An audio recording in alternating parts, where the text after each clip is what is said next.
Wait, hold on. So who's I'm kind of drunk already, so We start every episode like this. Like every episode it's Kim like, oh, I'm drunk already. Oh shoot, you started recording. Listen, all right. It's been a long day. I'm just trying to wind down with this Ace Can I just pineapple craft cider. Can we say though, like, everybody clap for Kim because she had her first day as a PhD student at Riverside. So Yeah. you are allowed to get a little crazy today. Yeah, guys.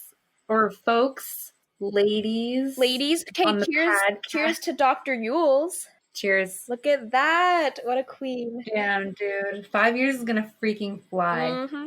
Let me put on my glasses because Mikayla's wearing hers. Oh. Wow. So, dude, I'm wearing my Riverside shirt. You're wearing your Chevron shirt. I cry. Wow, best friend goals, to be honest. Wait, do you wear a Chevron shirt every day? They're basically all the clothes that I own. So, yes. Cool. I have no other t-shirts. I think 7 out of my 10 t-shirts are Chevron shirts. So, okay, let me ask you a question. Okay. You know those shorts that some frats would sell on campus where it says the frat name on the butt? Yeah. Would you wear shorts that say Chevron? Obviously. Oh my god. That would be hilarious. No, I would scream. I just got, so on Thursday of last week, so yeah, a week ago, because I just started, right? It takes a long time for me to get all my PPE delivered to me because they have to size it, especially because I'm me, so I'm super small, so everything has to be custom made and hemmed. So they dropped it off at my locker the other day, and I freaking tried it on, and it was still fucking too big on me, and so I went back today, and I was like, I don't know what to tell you, can we get an extra small? But it was funny because I was really waiting to get my PPE because I currently am wearing sample Nomex when I go into the refinery. And is that the blue suit thing? The blue coveralls, yeah. There's a little name tag that normally has your name, but mine just says sample. And so I was out in the refinery the other day, and an operator comes up to me, and I was working on something with him, and he was like, oh, is your name Sample? 100% serious. He was asking me, he was like, oh, so is your last name Sample? And I was like, no.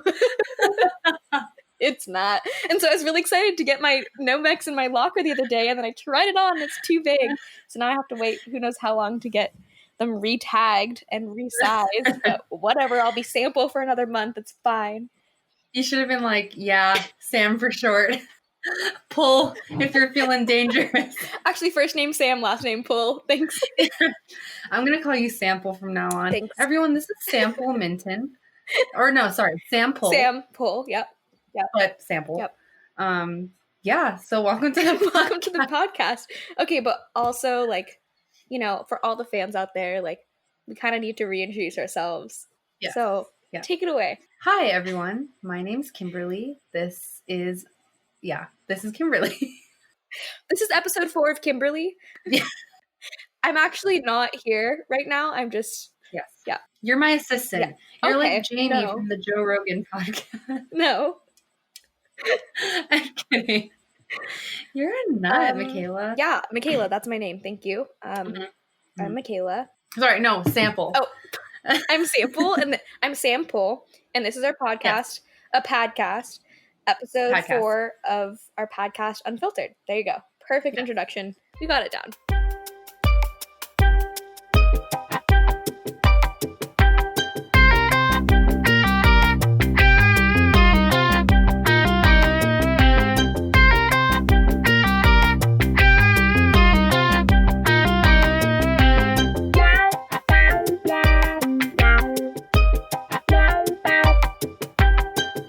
So we have a quick little update here. We wanted to tell you guys. We had a lot of positive feedback about the route that we kind of took with our last 2 episodes, where we asked you guys you guys asked us a lot of questions. And a lot of them were focused about being women in STEM, which was really awesome. And I'm glad you guys had so many questions about that. And we ended up actually getting a lot of really good feedback about that. And it is something we're both super passionate about and have a lot to say. So we're going to kind of switch gears a little bit from here on out and try to talk more about that. We have some really cool interviews lined up for you guys over the next couple of weeks, where we're going to be talking to different female engineers We are also going to be telling you about our own experiences. What else are we doing? By the way, when we say unfiltered experiences, we just mean a lot of times it's me and Mikayla do this too. We kind of like downplay our experiences. We don't really dive deep into them and talk about what the implications are, blah blah blah. So that's why we want this podcast, because there's a lot of things that people don't really talk about. Like when we talked about pooping, for some reason, girls don't poop. That's the big consensus. Hello, or fart, I guess. I don't know. Yeah. But guess what? We do poop. All the time. We do fart. All the time. On a schedule for some of us. Yes, me specifically. So that's what we mean by unfiltered. I think another reason we really like that name for the podcast is that, like, in today's society with like social media and all that kind of stuff, I think women and girls always feel like they need to filter themselves, whether it's their voice, what they're saying, their pictures, literal filters. And so we wanted to kind of fight against that and be honest with you guys about our experiences. Hopefully people we have on the podcast will do the same and be able to tell you about their experiences, and just kind of fight against that stigma a little bit while talking about really important issues, and giving a voice to a lot of people who haven't had one before. With that being said, we also will be keeping the mood on a lighter side when we can, throwing in some dumb stories as we go along. Whether they're related or not, couldn't tell you, but we got a lot to say, so don't worry, there will be some fun, lighthearted stuff too. But anyways, yeah, we just wanted to let you guys know that we're going to kind of switch gears a little bit, which we're really excited for. So anyways, with that, we can get started. I don't know. Yes. Wow. So we actually have something new that we're introducing to the podcast, kind of like a segment, I suppose you could call it, that we will be calling Questions for Queens. And essentially, at the beginning of every episode, Mikayla or I will ask a really difficult brain teaser that are actually asked in a lot of engineering interviews. And trust me, we've heard from multiple people that different questions like this have been asked. So we're not crazy. Well, so I didn't know people actually get asked these questions. I was on the bus one day when I was studying abroad. I overheard some people saying that they got this specific question I'm about to ask in an interview. And I was like, holy nuts. If I were to get this question, I'd be like, That's the thing though. Like, they... just putting this out there, if you do ever get asked one of these in an interview, they care less about you getting the right answer and more about your thought process. So they usually will ask you like, oh, think out loud, or here's a whiteboard, write your thoughts down, or like whatever. Because even if you have a totally different answer, they don't care about that usually at all. It's more about how you got there and like how you think. So just saying that. You don't need to get the right answer. But for our series, you do. Because we'll be asking you next week. No, I'm just kidding. Yes. Okay, so we'll ask you the question in an episode, and then in the next week, we will discuss the answer. So I'm going to go ahead and ask this week's question. Yes. I have to give a shout out to my boy, Alex. He gave us this idea, and he is actually driving this podcast from behind the scenes. So honestly, Alex, haven't met you, but you're literally my favorite person. Number one fan. I love him. Thank you. Okay. Go ahead. So the question goes as follows. There is a panel of light switches on the outside of a room. Inside the room, there's a light bulb and there's a door. Okay, just so everyone knows, the door is closed right now. Yes. So this light panel has 3 switches on it. You can only go inside the room one time to check the light bulb. How do you figure out which switch turns on the light bulb? Okay, if you need to rewind, please do. Pause. All of the information I gave you is all you need. Yes. You shouldn't have any questions. Don't ask me if you can look under the door to see if the light turns on. It is sealed shut. Yes. But no, Kim asked me this one time when we were at our kitchen table, and I don't think I got it, did I? I think I got close. I think I had to help you gave me a hint. You gave me a hint. I remember that, and then I got it. But this is a good question. I like this one, and we have a good one prepared for next week too that we both struggled with at our kitchen table too. That night we spent like an hour trying to figure it out. Up different riddles. Yeah. Oh yeah, we did, and we would look up different ones and ask each other questions. That was good. So we're passing that on to you guys now. So comment below if you think you know the answer. Message us, whatever you want to do. We'll go over the answer next week. Don't look it up. Don't cheat. Challenge yourself, because if you get this question in an interview, you'll be the number one applicant. Obviously, you're welcome.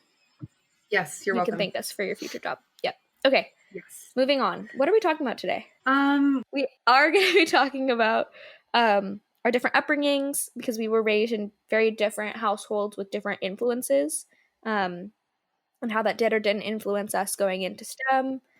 And we'll touch on, what exactly made us stay in STEM after starting to take classes in school, and where we are now. So yeah. Do you want to start? Oh snap! I was hoping you would. Okay, I can if you want. Please. Okay, all right. Okay, so my background, I kind of touched on this a little bit before in a previous episode, but I was introduced to engineering at a very, very, very young age. Both of my parents are computer scientists. My brother is now a software engineer, although I hate saying that. He knows if he ever listens to this. I hate calling him a software engineer, because he got a math degree and partied his way through college, and I worked my freaking ass off to get that engineering degree. And yet he has a software engineering title. It's fine. I'm not bitter. I'm not salty. Okay. Anyways. But you're also striving and doing amazing things. Wow, thanks. Okay. Anyways. I don't really care. I just want to take him down. Okay. But yeah, so I was raised in a household that was always kind of geared towards STEM, with influences from my parents. They also were the kind of parents that didn't push it on me. I liked it, but bought the science experiment kits and toys. I was playing with Legos at a young age, building things. I had Connects. That was my favorite toy. And so it wasn't like they ever pushed it on me. I definitely grew up knowing I had complete choice in what I wanted to do. But I was definitely aware of STEM and involved in it. I did science camps every summer, all that kind of stuff. So I knew what it was going into high school. And then I also was lucky enough to go to a high school that had a 4-year engineering program. So I did that for all 4 years. The first year is introduction to engineering, and then it kind of goes through. And then the last year, you spend the whole year designing a basically a senior design project. So that last year of high school with the senior design project is what really solidified my knowledge that I wanted to go into engineering in college. So when I was doing college applications, I applied for engineering in every school. I think mechanical engineering was my top for all of them. Although I didn't really know exactly which engineering I wanted to go into. I chose mechanical because I'm a very hands-on learner. I really like to build, see physical objects and how things work. Always been that kind of person. So from my knowledge of the different fields of engineering, I thought mechanical fit best. But there's so many different fields, and they're always expanding, especially now, new ones being introduced and growing. So definitely look into that if you're interested. But I think I applied to mechanical for all of my college applications. But anyways, did you ever? Yeah, go ahead. Sorry. Did you ever consider a different field in STEM, maybe the medical field or something with environmental science or something like that? Yeah, that's a good question. I really liked biology in high school, but you take biology first year, and I didn't take AP Bio because I had conflicts with my schedule, basically. So it wasn't something that stuck with me and that I thought I wanted to pursue. Maybe if I had taken AP Bio and I still liked it at that point, maybe I would have gone a different route, maybe more towards the science side or something. So not really. Engineering was always kind of what I thought I wanted to do, and I really do give credit entirely to the fact that I did that 4-year program at my high school. Anyways, that was a long answer to your question. No, it's fine. That was a great answer. But I guess going back to my upbringing, that's where Kim and I differed for sure, is I was raised in a household with STEM always around and always being encouraged, and I knew what it was from a very young age. And I definitely think that did influence me going into STEM. Like I said, the program in high school did for sure, but even doing the program itself was for sure influenced by family and friends around me who were also involved in STEM.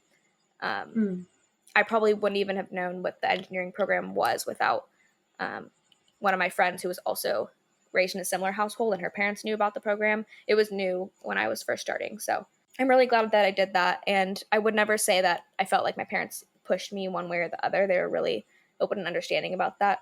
But I am grateful for them introducing it to me at a young age, because I think that definitely helped shape like who I am today and why I chose engineering. So Cool. yeah. I love that. All right. So, yeah, like Mikayla was saying, mine is pretty different. My mom is from the Philippines, and she did get her degree in nursing. She is a registered nurse right now. However, I do consider myself a first generation student because her university process in the Philippines is that you don't have to apply at all and you honestly just enroll. And so she doesn't really understand the United States university system or college system. She had no idea how to help me apply or anything. So the whole definition of being a first generation student is like not having those resources. And my dad, he is from the United States, but he did not attend college. So my mom, while she is in nursing, I wasn't really exposed to a lot of science stuff growing up. I don't know if I don't want to like perpetuate stereotypes, but it is a thing that a lot of Filipinos are nurses. I was definitely more pushed to that direction. My mom wanted me to either be a nurse or a doctor because that's how a lot of Filipino families are. They kind of go towards And medical your field. sister's a nurse too. So that Yes, probably my sister is a influenced you as registered well. nurse. Right. So they really wanted me to be a nurse, and I didn't really like know what to do growing up. I was in a lot of those gifted classes where they kind of like push you towards math and science. I think that's the goal a lot of those classes sometimes. Um, and then in high school, I still didn't really know what I wanted to do, but I took all the honors and AP classes in science, in math, but I didn't go to a large high school like Mikayla. So our science and engineering type stuff wasn't really developed, to be honest. I went to a really small charter school, so we honestly didn't even have like, or we didn't really have a lot of AP classes. Right. Really. I mean, we only had like honors chemistry, and I took AP calculus, the very basic stuff. But when I started to get interested in science was I believe it was my first or second year in high school. They had a computer class where briefly they taught us HTML.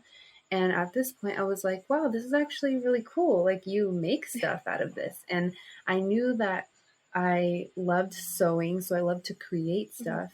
And I also really liked helping people. And I knew I was really good at science and math.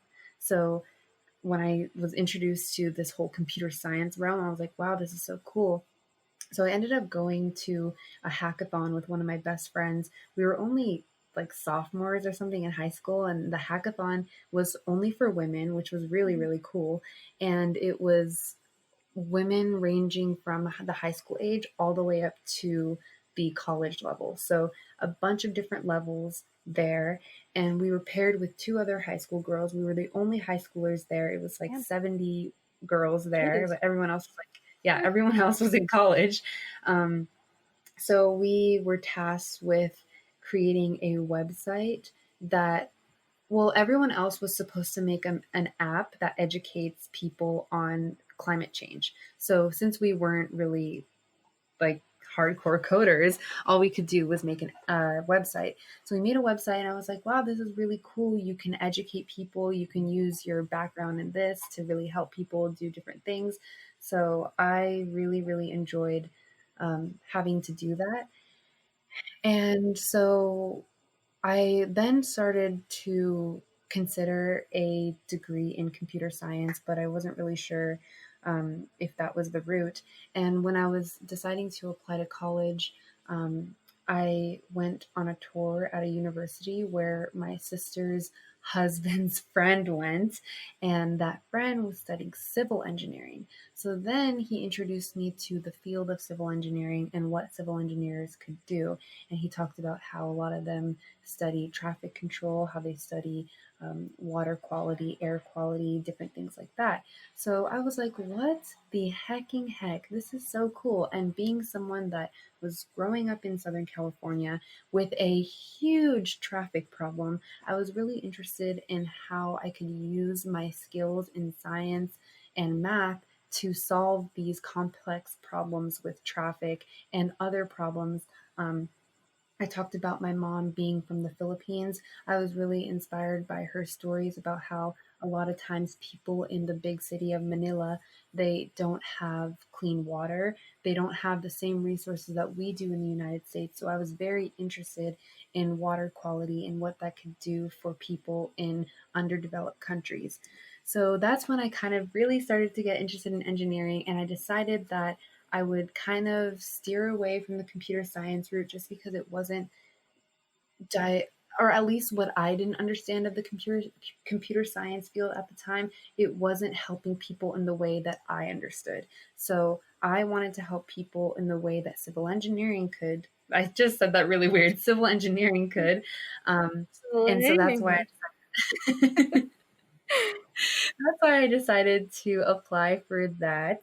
And I ended up getting into all my universities as civil engineering, except for UCI. I got in as undeclared. And I actually talk about this in one of my YouTube videos, but essentially, I got in as undeclared and I came in with the goal of wanting to switch into civil engineering. But when I started taking chemistry, I was like, this is really cool. I love chemistry. I want to take organic chemistry. And I finally decided to switch my major to chemical engineering, which I'm so happy about now just because I am absolutely in love with chemistry, and the way that I can help people in this field is a lot different from civil engineering, but still in the same way where I'm trying to study renewable energy, clean energy solutions, where we don't I don't know, a lot of my classes talk about how people in underfunded cities or underdeveloped cities experience greater risks of health because they don't have the same resources and same energy um, developments in their region. So that's me. This whole process, my mom like had no idea what engineering meant, and she still doesn't really understand. A lot of times, she'll talk to me in the morning, and because she Googles chemical engineering to try to read up on it because she doesn't know, which is completely fine. But she's like, "So people in your field, they work with oil," and I'm like, "Actually, mom." Yes, but that's not what I want to do, like at all. So yeah, she really wanted me to be a nurse and a doctor, but when she found out that chemical engineers make a lot of money, even though I'm definitely not going to be part of that because that's only chemical engineers that work in oil and gas. She was like, "Oh yes, be a chemical engineer." I remember like so many times throughout 4 years of college, you would be like, "Oh, my mom texted me and was like asking," or like she would ask you questions about engineering, or like she would say things that like didn't make sense at all because she was like she didn't understand what it was, and I thought it was so cute. I love you, mom. I know. Oh man, and I'm like, wow, I obviously want her to be there when I defend my PhD, but she's just gonna be like, what is happening? Going on? She'll be like, I thought you studied chemical engineering. I'll be talking about like catalysis or something. She'll be like, what is that? I thought, oh man, I love her. But she keeps asking me when I'm gonna graduate. I'm like, Mom, Literally 5 more years. Yeah. I'm gonna be here forever. But one thing that you mentioned at the beginning was that you said you went to this hackathon and stuff and decided to pursue engineering in college. One of the reasons was you were kind of encouraged because you were good at math and science, which one thing I want to bring up is that also doesn't have to be the case always. Although I was encouraged to follow STEM with my upbringing and grew up in that kind of household, I was not the best at math and science. Like, sure, I did have like I generally like gravitated towards it as something I was interested in. But it didn't come easy for me. Like some people I feel like there's a stereotype about engineering that you have to be like some nerd in math and science or whatever. But I struggled for sure. Like I remember late nights in like middle school, my dad trying to explain like some I don't know, pre-algebra thing to me or something, and like I could not get it. Like it doesn't necessarily have to be something that you're naturally good at.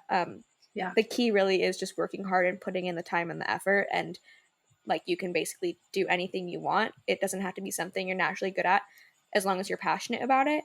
And so I really did like science and math, but I definitely struggled. Like it was hard for me. I'm also a very like, it really depends on the teacher for me if I learn well.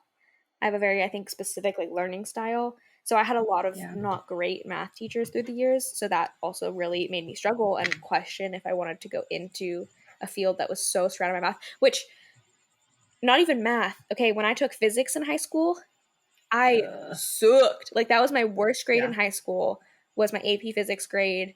I hated physics. Like even coming into college and taking like the basic physics, did not do well. Physics honestly was my weakest link ever in all of my grades and everything. And yet mechanical engineering is literally all physics. So I obviously still pursued that. But I stuck with it, obviously. I made it out alive. It took a lot of hard work and a lot of watching YouTube videos and all that kind of stuff, because even to this day, physics is not my strong suit. But I ended up learning to really like it, because I think what I found too was that I had a really negative attitude towards physics because I wasn't good at it, which then made me not like it, which then made me it harder for me to understand because I didn't want to put in the time and effort. But what really changed that around for me was my sophomore year. I had a professor, who was the same professor I brought up in the other episode, who called me out for eating snacks.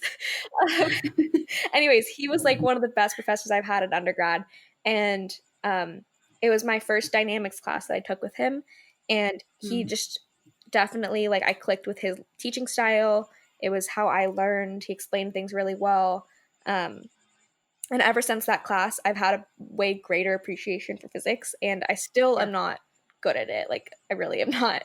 And it's definitely not my favorite subject, but I kind of learned to enjoy it more, and that, like, allowed me to get better at it because I didn't see it as something like super negative. Anyway, so the whole point of what I'm saying is, like, it doesn't have to be something you're naturally good at to, like, pursue. If you're passionate about it and you're willing to put in the time and the effort, then, like, anyone can do engineering. It doesn't have to be something like you're that math whiz or you're that science whiz. Like anyone can do it. So dude, I actually think that that's a really good point, and it kind of like inspires me because, as you know, you mentioned earlier, today was my first day of grad school, and a lot of times I have this expectation for myself where I feel like I need to know literally everything about everything. Like I'm taking that thermodynamics class, and thermo is something I definitely struggle with a lot. Yeah, because thermo's fucking confusing. Everyone fucking. Is there anyone who's good at thermo? Dude, I don't know. Probably, I don't know, the wild, crazy people. But that's a really good point that Mikayla brings up, that you really do not have to be the genius at a subject. Just be passionate about it, work hard, and study it, and just have that appreciation, and you'll get through it. Yeah, you'll get through it for sure. And like, ask for help. That's okay too, because that was something I didn't do as much as I should have.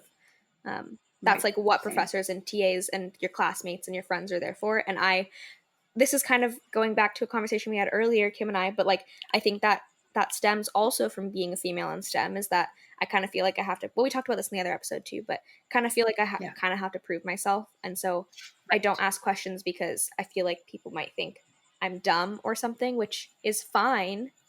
Like to ask questions, and it's encouraging, you should. And I really wish I had had more courage to do so. But part of the reason I didn't, I think, was because I felt like my reputation almost would be ruined, and I wouldn't be seen like the same way, which is something obviously you should fight against. So if you have questions, ask them. And that's like one of my biggest regrets too, is a lot of times looking back at my college experience, sometimes I almost feel like I really didn't learn that much because I was so focused on getting the grades and like learning the material for that 10-week class to get the A, and didn't ask the questions I should have to truly understand, and kind of just like would just take in the information and do my best to basically regurgitate it for the tests.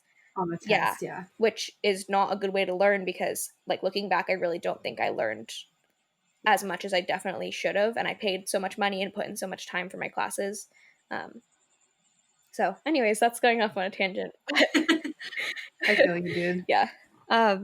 Okay, anyways, on a different note, what we're doing now, where we are now.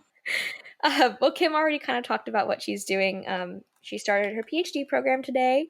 I'm so proud of her. Okay, anyways, what I'm doing, so I decided to take the industry route instead of the research way, as Kim did. And so I interned with Chevron Corporation for 2 summers during college. And after my second summer, I was fortunate enough to receive a full-time offer from them, which looking back, I'm obviously already grateful, but especially with coronavirus, very, very grateful that I had that opportunity. But I did start full-time there beginning of August. So it's, I guess at this point, it's pretty much 2 months since I started. So I'm really, really enjoying that. And I've gotten really close to some of my coworkers. And I am enjoying the work I'm doing so far. So I'm really glad I took the full-time offer that I was given last summer, and I'm excited to see where my career takes me. So I introduced basically that Kim, I said this earlier and she mentioned it too, that she was starting her PhD program, but you can talk about that route that you took if you want. Yes. So, yeah, in college, sorry. Yeah. In college, I actually had a lot of experiences with different internships. I had 2 internships and 2 research experiences.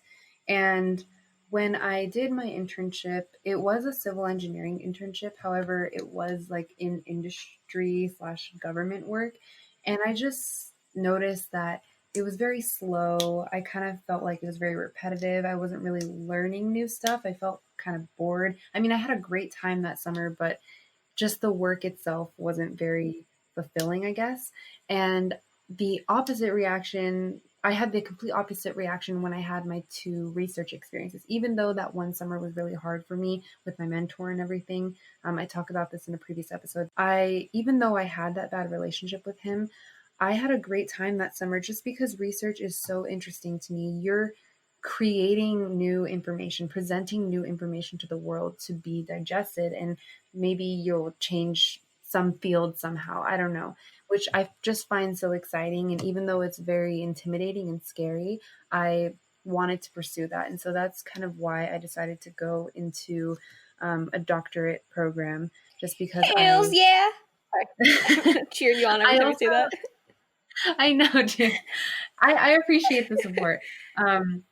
I also know that in the future I would like to teach or go into politics, but it's funny because someone recently asked me, like, do you think that if you have a PhD, you'll finally get over your imposter syndrome? And I don't think that receiving a PhD will help me get over imposter syndrome, but I do think that it will help in some way, just because the fact of the matter, especially in the United States, is that when you have power, people listen to you, and there's power in having a PhD. And so I think that that's not the sole reason why I'm getting it. I really do want to pursue this education. Like, you definitely should not pursue a PhD if you're just trying to become powerful. You can do that other ways, but I want to be able to be an expert in my field and share information. And I don't know, one day maybe go into politics because we don't have enough women or science or female scientists in politics. Yeah. So basically what she's saying is she'll be an expert in her field, and in 5 years when I come back and ask her again, is water wet? She can explain that in more scientific terms to me. Yeah. And I literally can't say any shit back because she knows what she's talking about. So exactly, you literally cannot say anything. Cannot say anything. And do you know the amount of times that she has been like she won't now because she won't do it now in front of everyone. The amount of times we've been at her apartment, she'd be like, call me Dr. Yules. Like, don't refer to me any other way except Dr. Yules. Like, things like that. Oh, I think you mean Dr. Yules. Dude, after we graduated this summer, I kept telling people, like, that's Kimberly, BS. Kimberly, BS. Just wait till she has her PhD. Oh, I'm gonna have to leave town, so I have to hear this shit. God, I'm gonna be so obnoxious. Like, a student's gonna be like, "Oh, Kimberly," I'll be like, "Excuse me, that's Dr. Yules." Have you changed your Instagram bio yet to like? I can't, dude. Why? What, future Dr. Yules? Future Dr. Yules. PhD candidate, future Dr. Yules. I guess on my way, dude. I'll have to do I'm that. honestly kind of surprised you haven't done it yet. So. Oh! Okay. I think that concludes this episode. But if there's anything you should take away from the episode, the whole gist is that it doesn't matter where you come from. All that matters is what you are passionate about and if you pursue those freaking dreams, ladies and gentlemen. Love that you added the second part. We didn't discuss that, Mikayla. Sorry. Redo it. I'm kidding. Okay. Take 4. Take 5. Okay. No, I'm kidding. I'm kidding too. I'm kidding. Well, kings, queens, and everyone in betweens. That was. Is that our new ending? Yes. I like it. I love it. That was. I thought about it in the shower once. That was episode 4 of Unfiltered. Catch us not this week, but hopefully next week. We are going to be transitioning to Spotify and Apple Podcasts and Amazon Music and all those different good things that are out there. We will start uploading on there instead. No, it'll be both. Okay. It'll be both. All right, cool. But yeah, we'll be there. Look out for us. Like, comment, subscribe. And think about that brain teaser. And we'll be back next week with an answer for you and some more good information and stories to tell. My name's Kimberly. My name's Mikayla. And this is Unfiltered. Goodbye, everyone. Good night.